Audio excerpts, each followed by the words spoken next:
Nous sommes dans les couloirs d'un service de pédiatrie. Bonjour, mademoiselle Lou. T'es en forme? La nuit s'est bien passée? Oui. Lou, une petite fille de 4 ans, est hospitalisée depuis plusieurs mois dans ce service d'oncologie du CHU de Dijon. On a une surprise pour toi ce matin. Tu sais ce que c'est? Des animaux. Des animaux. Tu vas pouvoir aller voir des animaux. J'ai envie de les voir. T'as envie de les voir? Bah on va aller les voir alors. Je crois qu'ils t'attendent eux aussi. Ils ont l'air trop mignons. Est-ce que tu vas emmener ton doudou? Oui, Tu vas t'accompagner? D'ailleurs, c'est un petit lapin, comment il s'appelle? Carotte. Ah oui, j'avais oublié Carotte, on va emmener Carotte alors. 2 fois par semaine, depuis 2011, des petits animaux rentrent à l'hôpital. C'est Christine Levent, psychomotricienne, qui en est à l'initiative. Robe de princesse, Carotte. J'installe Carotte, hein?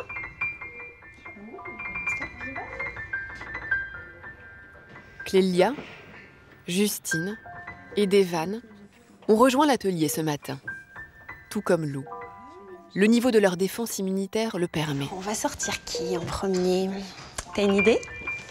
Qu'est-ce que ça peut être, regarde? Pas de risque donc au contact des animaux qui sont soumis à une étroite surveillance vétérinaire. Qui on a dedans? Coucou. Alors, vanille, Pouic, et puis petite chouette.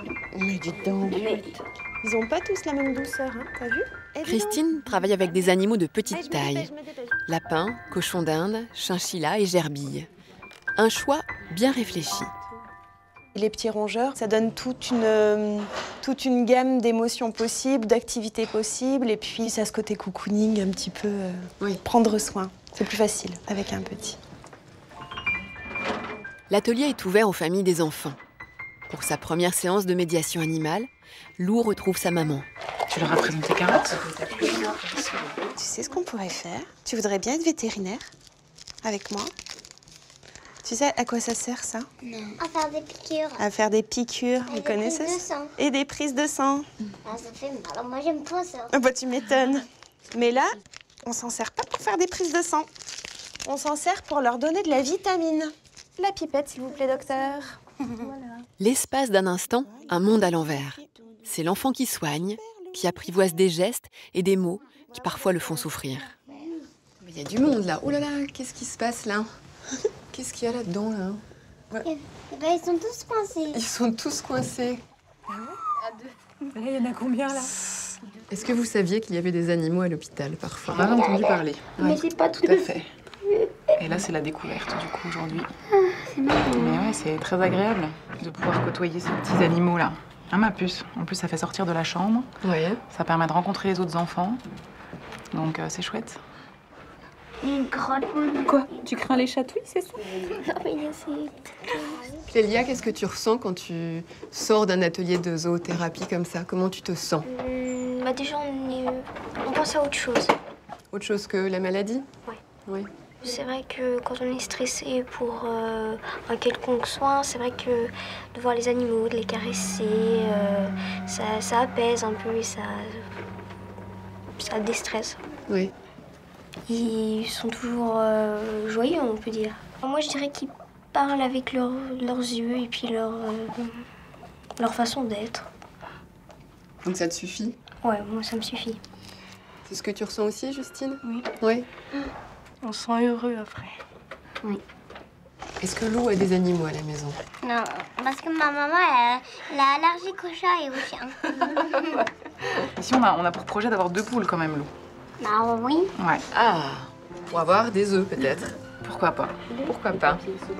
Et même des petits poussins dedans. Ah oui, elle regarde le paysage. Oh bah si ça te gêne, tu le pousses. L'atelier aura duré 2 heures. 2 heures pendant lesquelles les enfants ont ri, câliné des animaux, avant de regagner leur chambre. Les animaux ne vont pas soigner, ne vont pas guérir. Il n'y a pas un côté un peu vain, finalement, de ce type d'activité? Là, il n'y a absolument rien de soin, ça ne change pas le protocole qu'ils reçoivent. Par contre, voilà, ça change l'émotion qui va avec. Donc en ça, c'est pas vain. Puisque même si une ponction lombaire est faite dans un état plus détendu, c'est déjà ça de gagner. Je pense que c'est le ressenti qui change tout de ce qu'on peut vivre de sa maladie. Donc si on change un tout petit peu le ressenti en y rajoutant un peu de bien-être, finalement ça rend le tout un peu moins impressionnant, même si ça reste quand même un parcours difficile. L'animal n'est pas un médicament miracle, mais il permet d'aller de l'avant et de rester vivant, quel que soit son âge, sa maladie ou son parcours de vie.